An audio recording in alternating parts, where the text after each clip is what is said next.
మనం చదివిన ఈ భాగం రోమీయులకు రాసిన పత్రిక 4వ అధ్యాయము 9వ వచనం నుండి మనం చదువుతూ వచ్చాము. ఇక్కడ ఈ భాగంలో మనం సున్నతి గురించి మొదట చెప్పబడింది. 11వ వచనం మీరు చూస్తే, మరియు సున్నతి లేని వారైనను నమ్మిన వారికి అందరికీ అతడు తండ్రి అగుట వలన వారికి నీతి ఆరోపించుటకై అతడు సున్నతి పొందక మునుపు తనకు కలిగిన విశ్వాసం వలనైన నీతికి ముద్రగా సున్నతి అను గురుతు పొందెను. కాబట్టి సున్నతి నీతికి గురుతు అనే మాట, లేక నీతికి ముద్ర అనే మాట మీరు చూస్తారు. ఆ తర్వాత 12వ వచనం కూడా, మరియు సున్నతి గల వారికి తండ్రి ఒకటకు అనగా సున్నతి మాత్రం పొందిన వారు కాక మన తండ్రి అయిన అబ్రహాము సున్నతి పొందక మునుపు అతనికి కలిగిన విశ్వాసము యొక్క అడుగుజాడలను బట్టి నడుచుకుని వారికి తండ్రి ఒకటకు అతడు ఆ గురుతు పొందెను. కాబట్టి అబ్రహాము అందరికీ తండ్రి, విశ్వాసం ఉంచిన వారికి అనే దానికి గుర్తుగా ఆయన సున్నతి పొందాడు. నీతికి ముద్రగా ఆయన సున్నతిని దేవుడు ఇచ్చాడు. అతడు లోకమునకు వారసుడగునను వాగ్దానము 13వ వచనం, అతడు లోకమునకు వారసుడగునను వాగ్దానం అబ్రాహామునకైనను అతని సంతానముకైనను ధర్మశాస్త్రము మూలముగా కలుగలేదు, కానీ విశ్వాసమూలనైన నీతి మూలముగానే కలిగెను. ధర్మశాస్త్ర సంబంధులు వారసులైన ఎడల విశ్వాసం వ్యర్థమగును, వాగ్దానం నిరర్ధకమగును. కాబట్టి ఇక్కడ పైన మనం చదివిన భాగంలో సున్నతిని గురించి మాట్లాడేటప్పుడు అది నీతికి ముద్రగా సున్నతి అనే గురుతును పొందాడు. విశ్వాసము వలనైన నీతికి ముద్రగా సున్నతి అనే గురుతు అతను పొందాడు అని మనం చూస్తాం. కాబట్టి సున్నతి పొందడం వల్ల నీతిమంతుడు కాలేదు, కానీ విశ్వాసం వలన నీతికి ముద్రగా మాత్రమే సున్నతిని తీసుకోవటం మీరు చూస్తారు. తర్వాత తండ్రి, విశ్వసించిన వారందరికీ తండ్రి అవ్వడానికి ఆయన గుర్తు పొందాడు అని మనం చూస్తాం. కాబట్టి ఇక్కడ 3 మాటలు ఈ అధ్యాయంలో మీకు కనిపిస్తాయి. ఒకటి నీతికి ముద్రగా సున్నతి అనే పదం, తర్వాత తండ్రికి గుర్తుగా అనే పదం, తర్వాత విశ్వాసమైన వాగ్దానం. ఈ 3 సంగతులు మెయిన్గా కనిపిస్తాయి. ఇవి ఎటు తర్వాత మళ్ళీ రిపీట్ అవుతాయి కాబట్టి నేను దాటి కొంచెం ముందుకు వద్దామని నేను కింది వచనాన్ని చదువుతున్నాను. మీరు చూస్తే 17వ వచనాన్ని చదవాలి.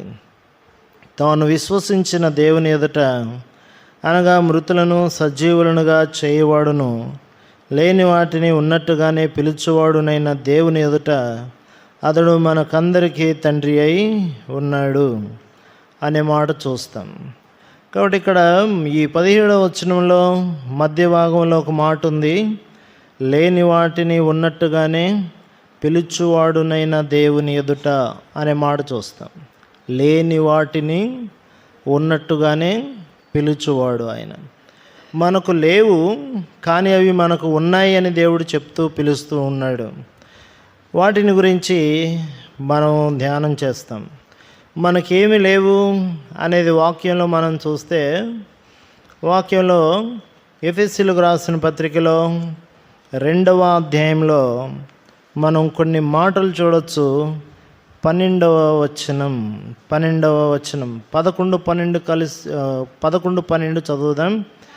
కాబట్టి మునుపు శరీర విషయంలో అన్యజనులయుండి శరీరమందు చేతితో చేయబడిన సున్నతి గలవారు అనబడిన వారి చేత సున్నతి లేని వారనబడిన మీరు ఆ కాలమందు ఇశ్రాయేలీయులతో సహపౌరులు కాక పరదేశులను, వాగ్దాన నిబంధనలు లేని పరజనులను.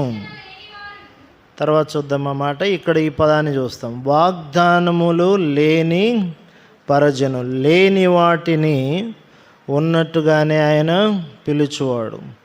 కాబట్టి మనకేమి లేవు, వాగ్దానములు అనేవి వాస్తవంగా లేవు. అయితే దేవుడు మనం వాగ్దానంలో పాలువారం కావాలి అనేది ఆయన యొక్క ఉద్దేశమై ఉన్నది. అందుకే ఎఫెసీయులకు రాసిన ఈ పత్రిక 3వ అధ్యాయంలో 6వ వచనం ఒక మాట మనం చూస్తాం.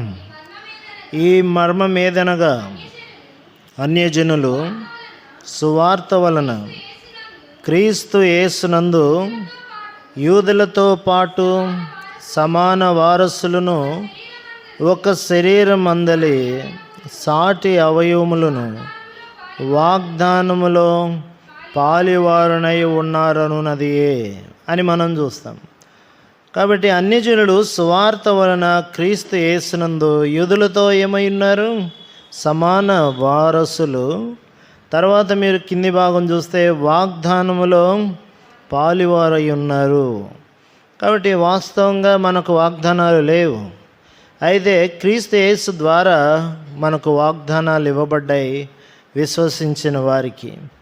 మనం కొరింథీయులకు రాసిన 2వ పత్రిక 1వ అధ్యాయం 20వ వచనం మీరు చూస్తే ఈ భాగం మరలా అక్కడ కనిపిస్తూ ఉంటుంది, మనం చూస్తాం. కొరింథీయులకు రాసిన 2వ పత్రిక 1వ అధ్యాయం 20వ వచనం,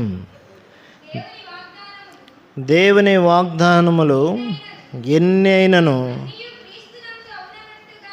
అన్నీ క్రీస్తునందు అవునన్నట్టుగానే ఉన్నవి కనుక మన ద్వారా దేవునికి మహిమ కలుగుటకై అవి ఆయన వలన నిశ్చయములై ఉన్నవి. ఇక్కడ 20వ వచనంలో దేవుని వాగ్దానాలు ఎన్నైనా కూడా అన్నీ కూడా క్రీస్తు యేసునందు అవునన్నట్టుగానే ఉన్నాయి. కాబట్టి యేసుక్రీస్తు వారు లేకపోతే ఈ వాగ్దానములు మనకి లేవు అనేది మనం చూడవచ్చు. కాబట్టి ఇక్కడ వాగ్దానములు యేసుక్రీస్తు ద్వారా మనకు ఇవ్వబడ్డాయి అనే మాట మనం చూడవచ్చు. కాబట్టి మనం ఒకప్పుడు వాగ్దానాలు లేనటువంటి వారం అనేది మనం చూస్తూ ఉన్నాం.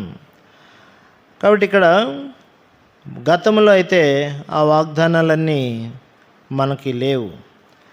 అయితే ఇప్పుడు వాగ్దానాలు ఎలాంటివి ఉన్నాయి అనేది కూడా మనం కొన్ని మాటలు చూడవచ్చు. 105వ కీర్తనలో మనం ఒక మాట చూస్తాం. కీర్తన గ్రంథము 105వ అధ్యాయం, కీర్తన గ్రంథం 105వ అధ్యాయం 42వ వచనం, ఏలైనగా ఆయన తన పరిశుద్ధ వాగ్దానమును తన సేవకుడైన అబ్రాహామును జ్ఞాపకము చేసుకొని అనే పదం చూస్తాం. వాగ్దానములు ఎలాంటివి, పరిశుద్ధమైనవి అని మనం చూస్తాం. కాబట్టి ప్రభు మనకు అనుగ్రహించిన యొక్క వాగ్దానములు పరిశుద్ధమైనవి అనే పదాన్ని ఇక్కడ మీరు చూస్తారు. తర్వాత మళ్ళీ ఇంకొక భాగంలో కూడా మీరు చూస్తే పేతురు రాసినటువంటి 2వ పత్రిక 1వ అధ్యాయం 4వ వచనంలో ఈ వాగ్దానముల యొక్క విశిష్టతను గురించి మనం చూస్తాం. ఆ మహిమ గుణాతిశయములను బట్టి ఆయన మనకు అమూల్యములను అత్యధికములునైన వాగ్దానములను అనుగ్రహించి ఉన్నాడు. దురాశను అనుసరించుట వలన లోకమందున్న భ్రష్టత్వమును ఈ వాగ్దానముల మూలముగా మీరు తప్పించుకొని దేవ స్వభావమునందు పాలువారగునట్లు వాటిని అనుగ్రహించెను అనే మాట చూస్తాం. కాబట్టి వాగ్దానములు పరిశుద్ధమైనవి. రెండవది వాగ్దానాలు అమూల్యమైనవి. మూడవ మాట అత్యధికములైనవి. కాబట్టి వాగ్దానముల యొక్క ప్రత్యేకతను గురించి మనం చూస్తుంటే దేవుడు మనకు అనుగ్రహించిన వాగ్దానములు పరిశుద్ధమైనవి, అమూల్యమైనవి, అత్యధికములైనవి అనేది చూస్తాం. అయితే ఈ వాగ్దానాల యొక్క పర్పస్ ఏంటి? ఈ వాగ్దానాలను దేవుడు మనకెందుకు ఇచ్చాడు? ఇందాక మీరు చూసి 105వ కీర్తనలోనే 42వ వచనంలోనే పరిశుద్ధత అనే పదాన్ని మీరు చూశారు. వాగ్దానాలు వ్యక్తులను ఏం చేస్తున్నాయంటే పరిశుద్ధతలోనికి నడిపిస్తాయి. ఇప్పుడు మీరు చదివిన ఈ 2వ పేతురు పత్రిక 1వ అధ్యాయం 4వ వచనంలో అక్కడ ఈ మాటను మీరు చూస్తూ వచ్చారు కూడా. దురాశను అనుసరించుట వలన లోకమందున్న భ్రష్టత్వమును ఈ వాగ్దానం మూలముగా మీరు తప్పించుకొని దేవ స్వభావమునందు పాలివారగునట్లు వాటిని అనుగ్రహించను. కాబట్టి ఈ వాగ్దానముల యొక్క ఉద్దేశం ఏంటి అంటే ఆ వాగ్దానాలు భ్రష్టత్వం నుండి మనలను తప్పించేవి, దేవ స్వభావంలో మనలను పాలివారినిగా చేస్తాయి అని వాక్యం సెలవిస్తుంది. కాబట్టి మరి ఇంకొక చోట కూడా కొరింథీయులకు రాసినటువంటి 2వ పత్రికలో 2వ కొరింథీలో ఇక్కడ ఒక మాటను మీరు చూడవచ్చు. 7వ అధ్యాయం, కొరింథీయులకు రాసిన 2వ పత్రిక 7వ అధ్యాయం 1వ వచనం. ప్రియులారా, మనకు ఈ వాగ్దానములు ఉన్నవి గనుక దేవుని భయముతో పరిశుద్ధతను సంపూర్తి చేసుకొనుచు శరీరమునకును ఆత్మకును కలిగిన సమస్త కల్మషము నుండి మనలను పవిత్రులనుగా చేసుకుందుము అనే మాట చూస్తాం. కాబట్టి ఇక్కడ వాగ్దానం ఏం చేసింది? దైవ భయము. అలాగూ పరిశుద్ధతలోనికి మనను సంపూర్ణం చేస్తుంది. శరీరమునకు ఆత్మకు కలిగిన సమస్త కల్మషము నుండి మనలను పవిత్రులనుగా చేస్తున్నాయిగా మనం చూస్తాం. కాబట్టి ఇక వాగ్దానాలు మనం జ్ఞాపకం చేసుకున్నప్పుడు భ్రష్టత్వం వైపు మనం వెళ్ళం, లోకంతో రాజీ పడం. ఈ సంగతిని మనం గుర్తించాలి. బైబిల్లో మనం ఒక మాటను కనుక చూస్తే అపోస్తలుడైన పౌలు పట్టబడ్డప్పుడు అపోస్తల కార్యుల గ్రంథం 26వ అధ్యాయం మనం అక్కడ ఒక మాటను చూడవచ్చు. అపోస్తల కార్యుల గ్రంథం 26వ అధ్యాయం రండి, ఇక్కడ 6వ వచనం.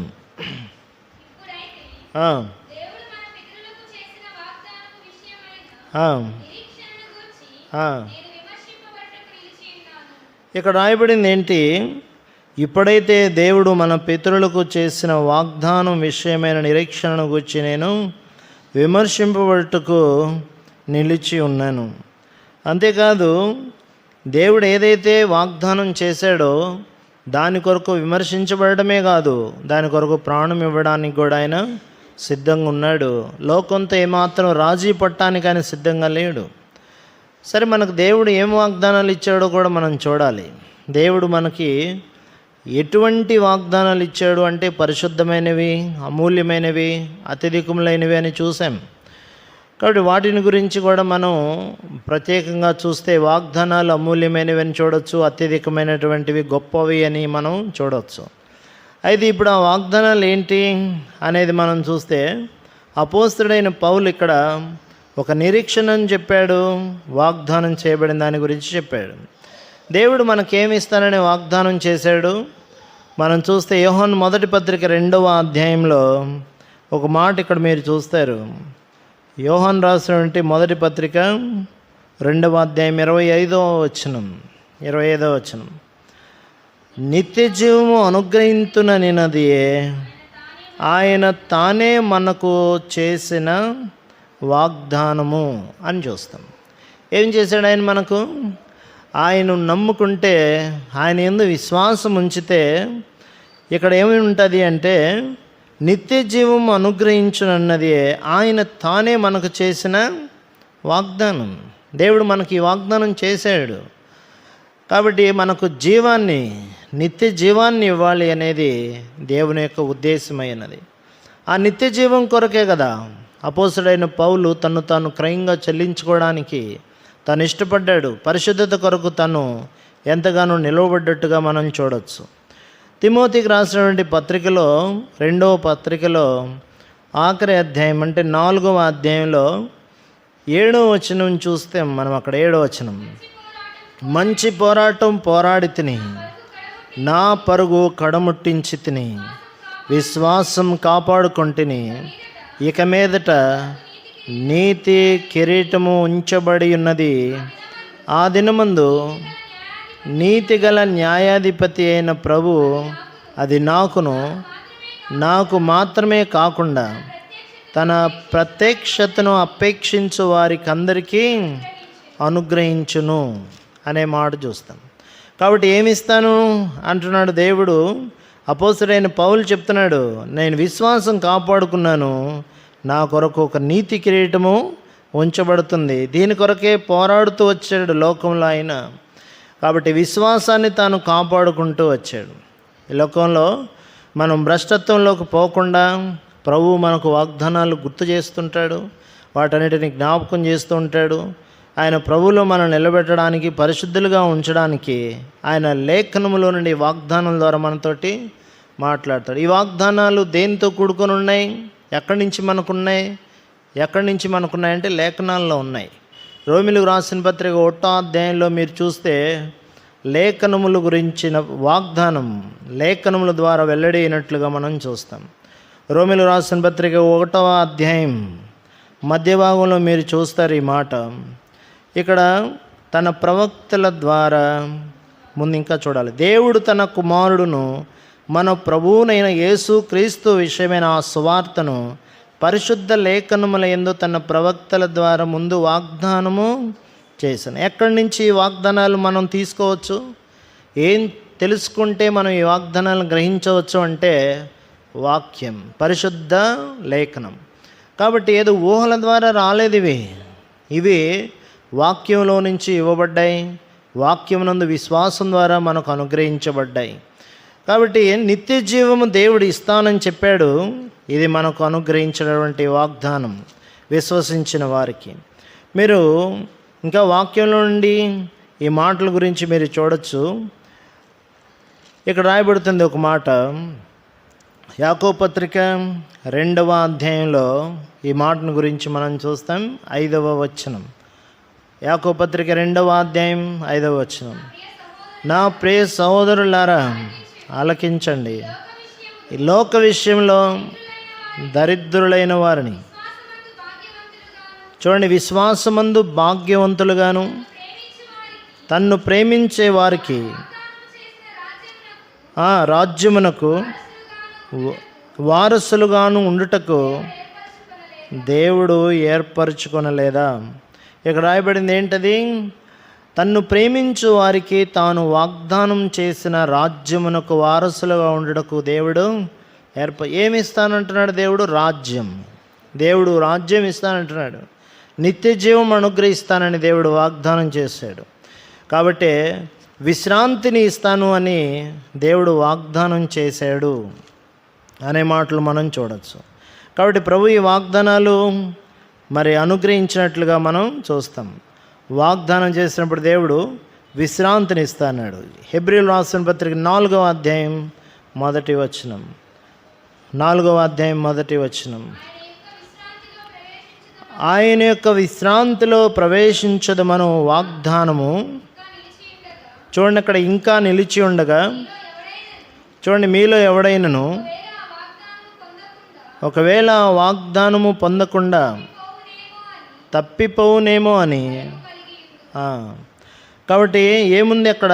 విశ్రాంతిలో ప్రవేశించదు మన వాగ్దానం ఇంకా నిలిచి ఉండగా మీలో ఎవడైనా ఒకవేళ ఆ వాగ్దానం పొందకుండా తప్పిపోదుమేమో అని భయము కలిగి ఉన్నాం.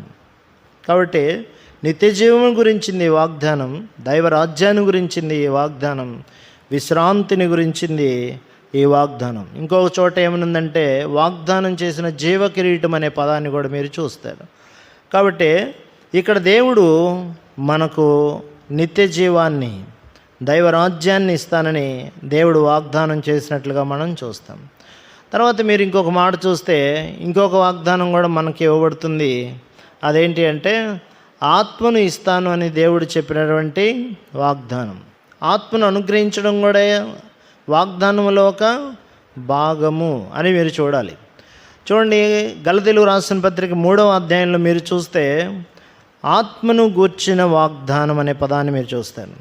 గలతీయులకు రాసిన పత్రిక 3వ అధ్యాయము 13వ వచనం,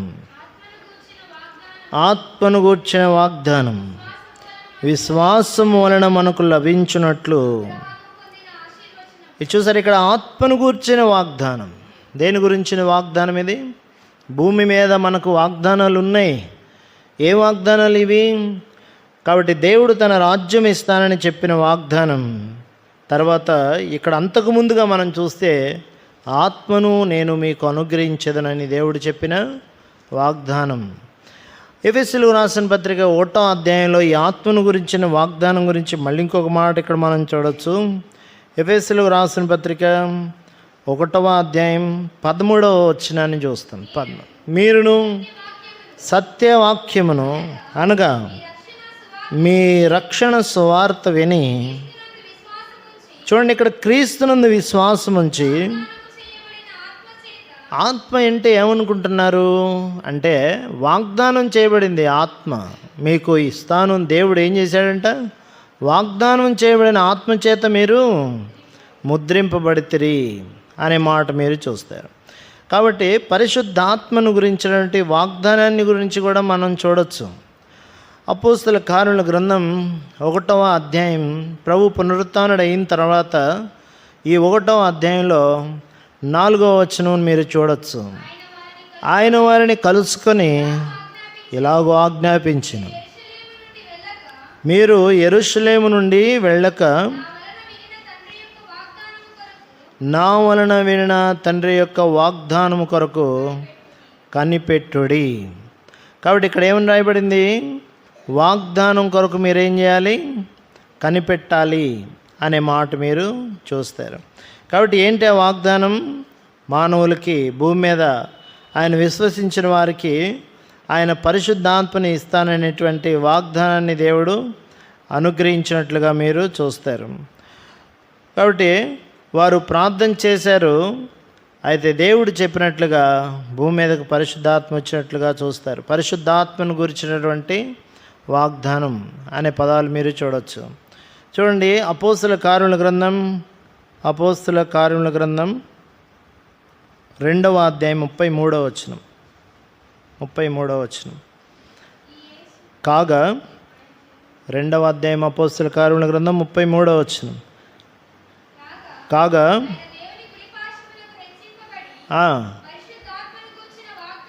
దేని గురించింది? పరిశుద్ధాత్మను గురించిన వాగ్దానం. తండ్రి వలన పొంది మీరు చూచుచు వినుచున్న దీనిని కుమ్మరించి ఉన్నాడు. కాబట్టి పరిశుద్ధాత్మను గురించిన వాగ్దానం తండ్రి వలన పొంది తర్వాత కుమ్మరించబడింది అని చూస్తారు. 39వ వచనం చదువు. 39. ఈ వాగ్దానం మీకును మీ పిల్లలకును దూరస్తులందరికీ అనగా ప్రభువైన మన దేవుడు తన యొద్దకు పిలిచిన వారికి అందరికీ చెందునని వారితో చెప్పాను. కాబట్టి ఈ వాగ్దానం అందరికీ చెందుతుంది. ఏనా వాగ్దానం? కాబట్టి ఇక్కడ మీరు చూస్తే 38వ వచనం, పేతురు మీరు మారు మనస్సు పొంది పాపక్షమాపణ నిమిత్తం ప్రతివాడు యేసుక్రీస్తు నామమున బాప్తిస్మము పొందుడి, అప్పుడు మీరు పరిశుద్ధాత్మను వరము పొందుతారు. ఏంటంట? పరిశుద్ధాత్మ అనే వరం. కాబట్టి పరిశుద్ధాత్మ వరము, పరిశుద్ధాత్మ వాగ్దానం. కాబట్టి దేవుని వాగ్దానం పరిశుద్ధాత్మ. కాబట్టి ప్రభువు ఈ వాగ్దానం మనకు ఎలాగ అనుగ్రహించాడు అనేది చూస్తే ఇందాక గల్తీలు చూశారు మీరు, 3వ అధ్యాయంలో చూశారు ఆల్రెడీ. విశ్వాసము వలన. దేనివల్ల ఇవ్వబడింది ఈ వాగ్దానం మనకి? కాబట్టి 3వ అధ్యాయం ఒకసారి అక్కడ ఆ మాట చూసి మళ్ళీ ముందుకెళ్ళాం. ఇక్కడ చెప్తాడు ఆత్మను గూర్చిన వాగ్దానం. కాబట్టి విశ్వాసము వలన మనకు లభించున్నట్లు. ఎట్లా వచ్చిందండి ఈ పరిశుద్ధాత్మ? విశ్వాసం వలన వస్తాయి. కాబట్టి మీరు చూస్తారు లూకాసు వార్తలో ప్రార్థన వలన వస్తుంది. కాబట్టి ప్రార్థన దేని ద్వారా వస్తుంది అంటే విశ్వాసం ద్వారా ప్రార్థన చేస్తాం. ఆ ప్రార్థన ద్వారా విశ్వాసం వలన వస్తుంది అనగానే మనం ప్రార్థన చేయటం కూడా ఉండాలి అనే సంగతిని కూడా మనం గుర్తించాలి. ఇక్కడ చూడండి 11వ అధ్యాయం లూకాసు వార్త 13వ వచనం. పరలోకమందున్న మీ తండ్రి చూడండి, ఇక్కడ వాళ్ళు వాగ్దానం ఉన్న అపోస్తల కార్యాల గ్రంథం 1వ అధ్యాయంలో 2వ అధ్యాయంలో మీరు చూస్తే వాళ్ళు వెళ్ళి ఏం చేస్తున్నారు? మేడ మీద ప్రార్థన చేస్తున్నారు. వాగ్దానాలు మనకు ఉన్నా కూడా వాటిని మనం స్వతంత్రించుకోవడానికి విశ్వాసాన్ని ప్రదర్శించే వేదిక ఎక్కడ అంటే అది ప్రార్థన అని మనం చూడవచ్చు. అందుకే 13వ వచనంలో పరలోకమందున్న మీ తండ్రి తన్ను అడుగు వారికి పరిశుద్ధాత్మను ఎంతో నిశ్చయముగా అనుగ్రహించును అనెను. కాబట్టి పరిశుద్ధాత్మను మనకు అనుగ్రహించాలి అంటే తండ్రిని అడగాలి అనే పదాన్ని చూస్తాం. అవునండి, పరిశుద్ధాత్మ మనం పొందాలి అంటే ప్రార్థన తప్పనిసరిగా చేయాలి. మనం అపోస్తల కార్యాల గ్రంథంలో మీరు చూస్తే అక్కడ 4వ అధ్యాయంలో వారు ఆల్రెడీ 2వ అధ్యాయంలో పరిశుద్ధాత్మను పొందారని మీరు చూస్తారు కదా.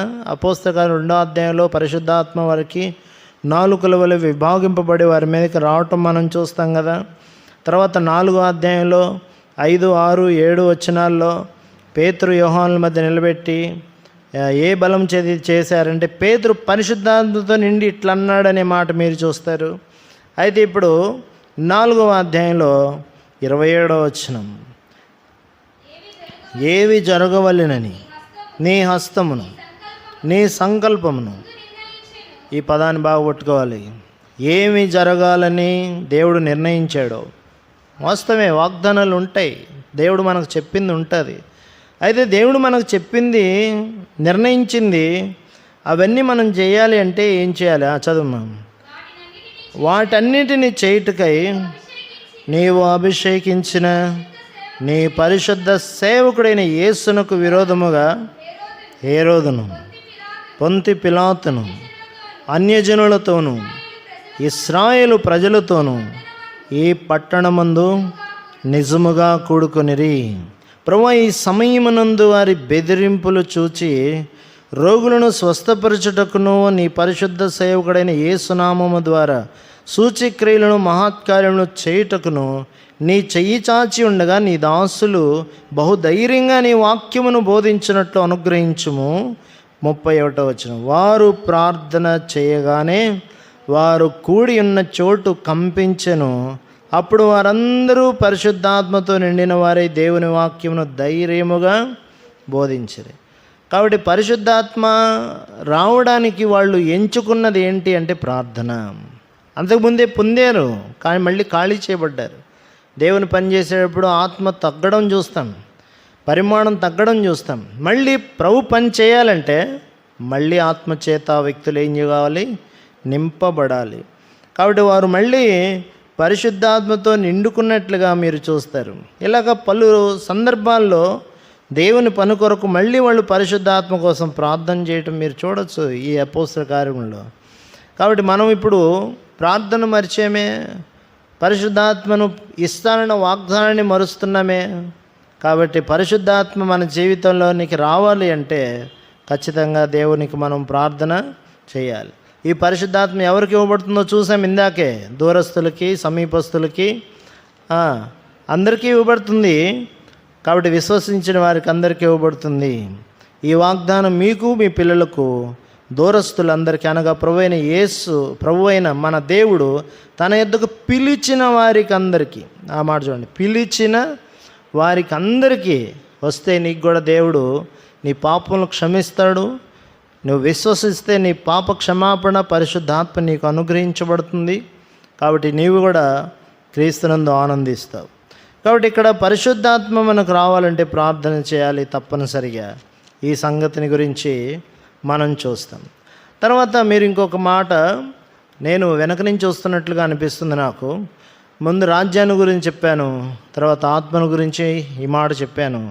అయితే ఇప్పుడు నేను చెప్పబోయే మాట అపోస్తల కార్యాల గ్రంథం 13వ అధ్యాయంలో ఇశ్రాయేలుకు రక్షకుడిని అనుగ్రహిస్తానని దేవుడు వాగ్దానము చేసినట్లుగా మనం చూస్తాం. అపోస్తల కార్యాల గ్రంథం 13వ అధ్యాయం 23వ వచనం.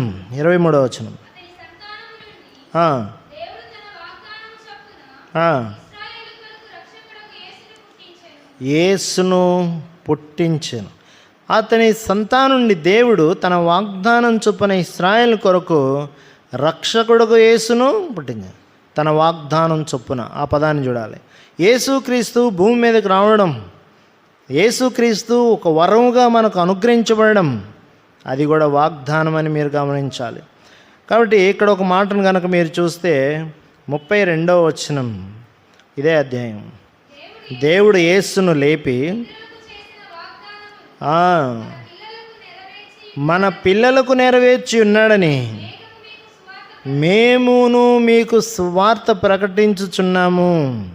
ఏంటి ఇక్కడ పైనుంచి మనం కనుక చూస్తే యేసు ప్రభు మరణ భూస్థాపన పునరుత్థానం గురించి చెప్పబడుతుంది ఇక్కడ. కాబట్టి 32వ వచనంలో దేవుడు యేసును లేపి పితరులకు చేసిన వాగ్దానమును మన పిల్లలకు నెరవేర్చి ఉన్నాడని మేమును మీకు సువార్త ప్రకటించుచున్నాము. అలాగే నీవు నా కుమారుడు, నేడు నేను నిన్ను కంటినని 2వ కీర్తన యందు వ్రాయబడి ఉన్నది. కాబట్టి ప్రభువు లేపబడ్డాడు, భూమి మీదకు పరిశుద్ధాత్మను దేవుడు అనుగ్రహించాడు. కాబట్టి ఆయన కుమారుడిని యేసుక్రీస్తుని మనకి ఇస్తాను, ఆ వరం మనకి ఇస్తానని ప్రభు వాగ్దానం చేశాడు. రోమీలు రాసిన పత్రికలో యేసు ప్రభు వరము అని చెప్పబడ్డాడు. రోమపత్రిక 6వ అధ్యాయం 23వ వచనంలో కృపావరము అని చెప్పబడ్డాడు ఆయన. ఏలయనగా పాపం వలన వచ్చు జీతం మరణం, అయితే దేవుని కృపావరం మన ప్రభు అయిన క్రీస్తు యేసునందు నిత్య జీవం. ఆయన వరప్రదాత, ఆయన వరం మనకు, ఆయన వరముగా దేవుడు మనకు అనుగ్రహించాడు. కాబట్టి మనకు నిత్య జీవం ఇచ్చేటువంటి రక్షకుడుగా. కాబట్టి ఇక్కడ మనం చూస్తాం, ప్రభు మనకు వాగ్దానం చేశాడు. క్రీస్తు ప్రభువును భూమి మీదకి ఇస్తానన్నాడు, ఆయన ఇచ్చాడు. ఆయన మరణించాడు, తిరిగి లేపబడ్డాడు, ఆత్మను వాగ్దానం చేశాడు. ఆత్మను కూడా విశ్వాసం ద్వారా, ప్రార్థన ద్వారా మనం స్వతంత్రించుకుంటాం. ఈ భూమి మీద మానవుడు విశ్వాసంలో నిలకడగా ఉంటే ఆ వ్యక్తికి నిత్య జీవం, దైవరాజ్యాన్ని, విశ్రాంతిని ఇస్తానని దేవుడు వాగ్దానం చేశాడు. ఈ వాగ్దానాలు ప్రభు మనకు అనుగ్రహించాడు. ఇవి వాస్తవంగా మనకు లేవు. లేని వాటిని ఉన్నట్టుగానే పిలిచినటువంటి వాడు, మనకు లేని వాటిని ఆయన ఇచ్చుచున్నటువంటి దేవుడుగా మనం చూడాలి. అయితే ఈ వాగ్దానాలు మనకి ఎలా ఇవ్వబడ్డాయి, మనం ఎలాగ వీటిని స్వతంత్రించుకోగలుగుతాం? విశ్వాసం వలన అనే మాట మీరు ఆల్రెడీ ఇప్పుడు దాకా చూశారు. విశ్వాసం వలన వస్తాయి అనే మాట చూశారు. మీరు ఇంకొక మాట కూడా మీరు చూస్తారు. చూడండి, ఇక్కడ మీరు హెబ్రీయులకు రాసిన పత్రిక దగ్గరకు వస్తే ఈ పదాన్ని మీరు చూడొచ్చు. హెబ్రీయులకు రాసిన పత్రిక, హెబ్రీ పత్రిక 10వ అధ్యాయము 36వ వచనం. ఇక్కడ రాయబడింది, విశ్వాసం వలన వాగ్దానాలు స్వతంత్రించుకోవచ్చు. సెకండరీ, రెండవదిగా చిత్తము నెరవేర్చాలి. ఏమి నెరవేర్చాలి? చిత్తం నెరవేర్చాలి. చూడండి అక్కడ ఏమన్నా చదువమ్మా. మీరు దేవుని చిత్తమును నెరవేర్చిన వారై వాగ్దానం పొందు నిమిత్తం. తర్వాత ఓర్పు గురించి చెప్పబడింది. కాబట్టి ఇప్పుడు ఏం కావాలి? విశ్వాసం కావాలి. విశ్వాసం ద్వారా వాగ్దానాలను ఏం చేయాలి? మనం చిత్తాన్ని ఏం చేయాలి? మనం నెరవేర్చాలి. దానికి ఒకే మనం ఏం చేయాలంటే ఓపిక, ఓరిమి కలిగి ఉండాలి అనేది చూస్తాం. ఇదే హెబ్రీయులకు రాసిన పత్రికలో 6వ అధ్యాయంలో ఇక్కడ ఇంకో మాట ఇదే ఓపిక గురించి. 11, 12 వచనాలు హెబ్రీ పత్రిక 6వ అధ్యాయం. మీరు మందులు కాక, ఇక్కడ విశ్వాసం గురించి చెప్పబడుతుంది. విశ్వాసము చేతను, ఓర్పు చేతను వాగ్దానములను స్వతంత్రించుకుని వారిని పోలి నడుచుకున్నట్లుగా మీలో ప్రతివాడును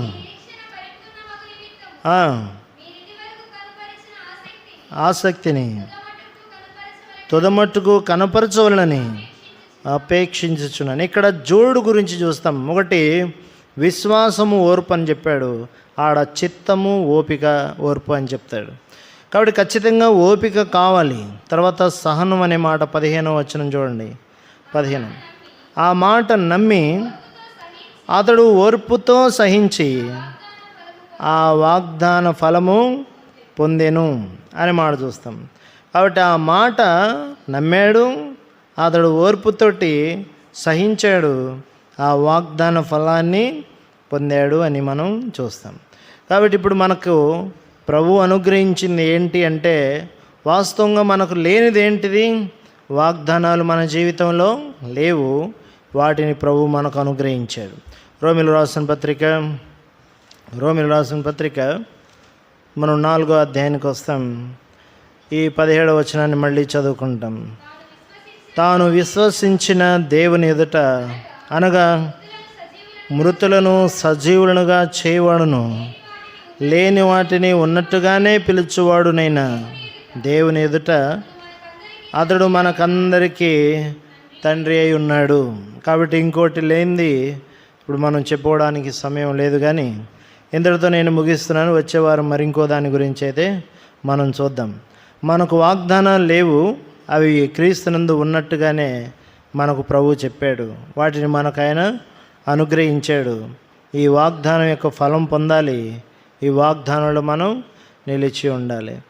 కాబట్టి ఈ వాగ్దానం పొందడానికి విశ్వాసం అవసరం, అలాగనే ఓర్పు అవసరం, చిత్తం నెరవేర్చడం అవసరం, సహించాల్సినటువంటి అవసరం ఉంది. కాబట్టి ఈ వాగ్దానం అప్పుడే మనం పొందగలం. అబ్రహాము కూడా సంతానం ఇస్తానని దేవుడు వాగ్దానం చేశాడు. అయితే చేసినా కానీ తాను చాలా కాలం ఓపికతో ఎదురు చూడాల్సిన అవసరం అయింది. కాబట్టి మన జీవితంలో కూడా వాగ్దానాలు ఉంటాయి, వాటన్నిటిని మనం స్వతంత్రించుకోవడానికి మన ప్రభు ఉన్నాడు. మన ప్రభు ఉన్న ఆయన మన కొరకు మరణించి తిరిగి లేచిన విశ్వాసం, అలాగే ఓర్పు, సహనం, ఆయన చిత్తాన్ని నెరవేర్చడం తప్పనిసరిగా మన జీవితంలో అవసరం. కాబట్టి ఇట్లాగ మనం వాగ్దానాలని స్వతంత్రించుకోవచ్చు అని దేవుని యొక్క వాక్యాన్ని మనం చూస్తున్నాం. ప్రార్థన చేస్తాం.